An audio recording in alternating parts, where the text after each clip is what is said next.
Halo teman-teman, berjumpa lagi dengan saya, Junita Amalia, dalam mata kuliah Matematika Diskrit.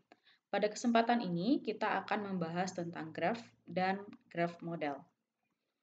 Ada 3 subtopik yang akan kita bahas dalam video ini. Yang pertama, Introduction to Graph, kemudian Graph Taxonomy, dan yang terakhir adalah Graph Model.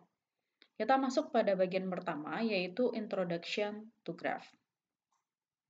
Nah, secara garis umum, atau secara garis besar, graf itu digunakan untuk merepresentasikan objek diskrit dengan hubungan antara objek tersebut.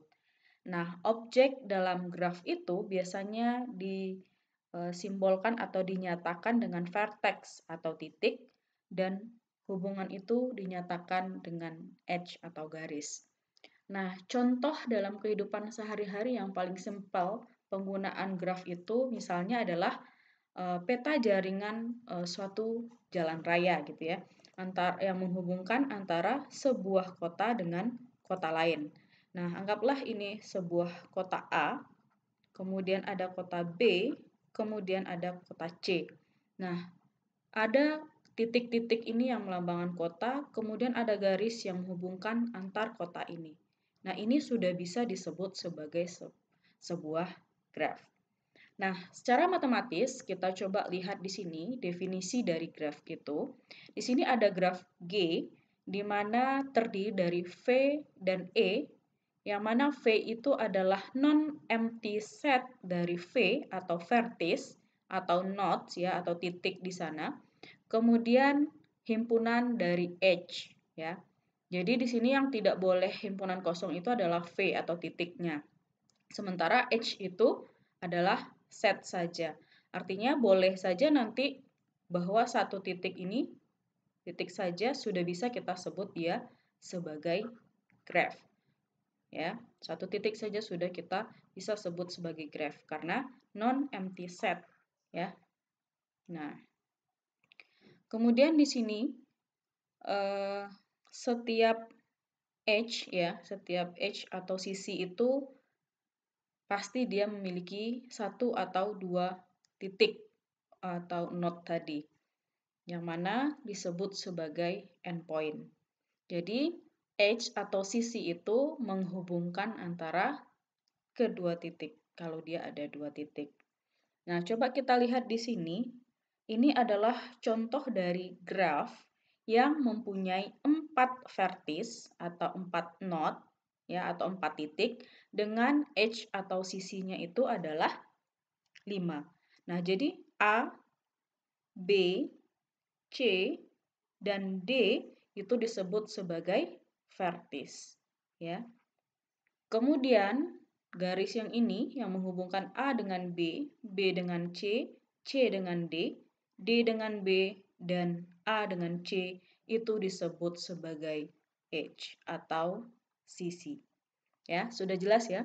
Jadi sebuah graf itu harus terdiri dari empty set V dan set E ya. Tapi di sini yang non empty setnya adalah V, artinya satu titik saja itu sudah bisa kita sebut sebagai graf ya. Kemudian lanjut pada terminologi yang ada pada graf. Nah, di sini ada namanya simple graph, yang mana simple graph itu menghubungkan dua different vertex, artinya ada dua titik yang berbeda dan tidak ada sisi yang menghubungkan mereka, itu disebut sebagai simple graph. Kemudian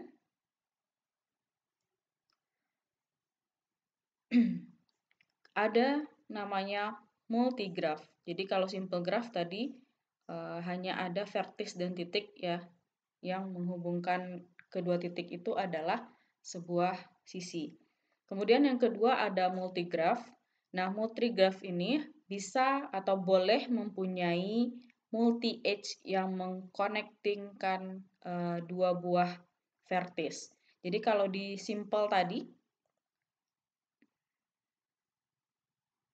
kalau saya gambarkan, kalau yang simple graph artinya di sini ada titik A, ini ada titik B ya.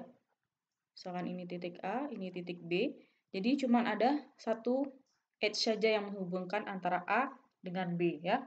Jadi no two edge connect the same pair of vertices. Jadi tidak ada dua buah sisi yang menghubungkan titik yang sama. Sementara di multigraph tadi memperbolehkan multiple edge connecting same two vertices.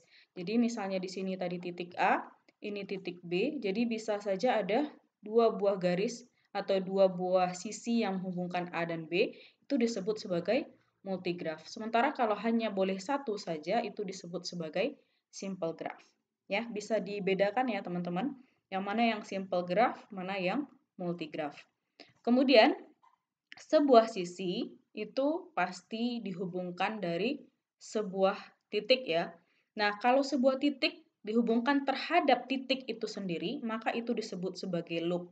Misalnya ini ada titik A, dihubungkan terhadap titik A itu sendiri, maka ini disebut sebagai loop ya, atau disebut sebagai gelang dalam buku bahasa Indonesia. Nah, kemudian ada tipe ketiga dari graf, yaitu pseudograph. Yang mana pseudograph itu ada loop-nya. Jadi graf yang ada loop-nya tadi disebut sebagai pseudograph. Yang mana juga kita bisa sebut sebagai multiple edge connecting the same pair vertices. Jadi dia menghubungkan vertices yang sama. Nah, coba teman-teman lihat ke graf di bawah ini. Nah, graf ini kalau misalnya yang dihubungkan itu hanya A, B, C saja, ya, misal ini A, ini B, kemudian ini C. Kalau dia hanya seperti ini saja, maka ini bisa disebut sebagai simple graph. Karena tidak ada dua buah titik atau vertis yang dihubungkan lebih dari satu garis. Kemudian di sini saya tambahkan sebuah garis lagi ya, di sini sebuah garis, maka ini akan berubah nama menjadi multigraph. Kemudian multigraph ini saya beri gelang atau loop tadi, maka ini akan berubah menjadi pseudograph. Ya. Jadi bisa dibedakan ya, teman-teman. Kalau dia punya gelang, maka otomatis dia akan berubah nama menjadi pseudograph. Ya, kita lanjut. Kemudian ada juga yang disebut sebagai graf berarah atau directed graph, yang mana di sini disingkat sebagai digraph. Nah, di sini graf G yang terdiri V dan E, V adalah vertex dan E adalah edge, itu terdiri dari non-empty set V or vertex dan set E atau edge. Yang membedakan dengan graf biasa adalah dia mempunyai arah ya. Di sini misalkan di sini pasangannya urutannya adalah U ke V, maka itu pasti bermulai dari U kemudian diakhiri ke V. Misalkan ini titik U, ini titik V, maka ada tanda panah seperti ini. Ini menyatakan adalah UV. Nah, dalam graf berarah antara VU dengan UV itu akan berbeda ya. Kalau seperti ini berarti ini adalah VU. Nah, dalam graf berarah UV itu tidak sama dengan VU. Namun pada graf yang biasa saja undirected graph ini akan sama. Ya, tapi kalau di directed graph ini akan berbeda. Kemudian ada terminologi yang tadi saya jelaskan ya. Di sini adalah simple graph itu tidak ada looping, loop, dan tidak ada multi-edge. Nah, kalau ada multi-edge seperti ini, maka ini sudah tidak simple graph lagi. Ya, kalau di sini tidak simple graph lagi. Nah, kalau begini multigraph ya, karena di sini ada dua buah edge yang menghubungkan vertex yang sama. Nah, kemudian graf itu biasanya dipakai dalam banyak bidang. Contohnya di sini dalam komputer network ya. Jadi untuk memodelkan sebuah komputer network kita bisa menggunakan yang namanya graf. Yang di sini dia menghubungkan antara data center dengan direct link ya, dengan linknya. Nah, contohnya di sini antara Francisco dengan Los Angeles, kemudian Los Angeles dengan Denver, kemudian San Francisco dengan Denver, dan seterusnya. Maka ini disebut juga sebagai graph.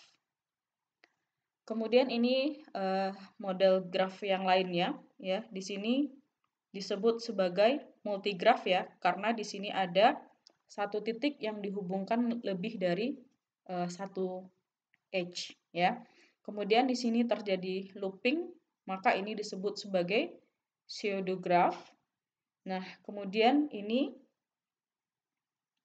lebih complicated lagi, ini adalah multigraph yang berarah, karena di sini ada tanda panahnya. Nah, di sini ada summary dari tipe-tipe graph. Yang pertama itu adalah simple graph, yang mana simple graph itu edge-nya atau sisinya tidak berarah. Kemudian, apakah multiple edge diperbolehkan? Jawabannya tidak. Apakah loop diperbolehkan? Tidak. Jadi, simple graph itu dia tidak berarah, tidak boleh multiple edge, dan tidak boleh ada loop atau gelang. Kemudian yang kedua ada namanya multigraph, yang mana multigraph itu dia juga tidak berarah, tetapi dia boleh multiple edge, tapi tidak boleh ada loop. Kemudian pseudograph, dia tidak berarah, kemudian dia boleh multi edge, kemudian dia juga boleh ada loop. Kemudian simple direct graph, karena di sini ada directed, artinya berarah, maka otomatis sisinya pasti berarah, kemudian dia tidak boleh ada multiple edge. Kenapa? Karena di sini namanya simple directed graph. Kemudian juga tidak boleh ada loop. Kemudian directed multigraph, berarti dia adalah directed, otomatis dia boleh multiple edge, kemudian juga boleh ada loop. Kemudian mixed graph berarti adalah gabungan antara direct dan indirect. Kemudian dia pasti memperbolehkan multiple edge dan loop. Ya, jadi ini bisa teman-teman jadikan acuan untuk menentukan jenis dari graph itu sendiri. Kemudian di sini graph juga bisa digunakan untuk social network ya, untuk menggambarkan network atau pertemanan beberapa orang. Nah, contohnya di sini Kamiri, dia berteman dengan Jan, Jan berteman dengan Lila, kemudian Jan juga berteman dengan Joel, dan seterusnya. Nah, ini juga memanfaatkan graph. Kemudian aplikasi lain dari graph itu seperti pada information network ya, dalam membuat sebuah web. Nah, misalnya di sini sebuah web graph itu dimodelkan di mana web page-nya itu direpresentasikan dengan vertis ya, web page-nya direpresentasikan dengan vertis atau titik tadi, kemudian link-nya itu direpresentasikan dengan direct edge ya. Kemudian ini dalam citation network ya, research paper juga bisa kita gambarkan dalam sebuah graph. Kenapa? Karena misalnya satu paper ya disitasi oleh paper yang kedua sebagai referensi. Kemudian paper tersebut juga di-refer sebagai citasi di paper berikutnya. Maka kalau kita lihat hubungannya itu bisa kita gambarkan dalam bentuk graph itu sendiri. Kemudian transportasi seperti yang pertama tadi saya jelaskan juga bisa menggambar atau digambarkan dengan graph. Nah, untuk lebih lanjut silahkan teman-teman baca buku Discrete Matematikanya untuk aplikasi lebih lanjut tentang penggunaan graph. Semoga dapat dipahami. Terima kasih sudah menyimak video ini. Sampai jumpa di video berikutnya.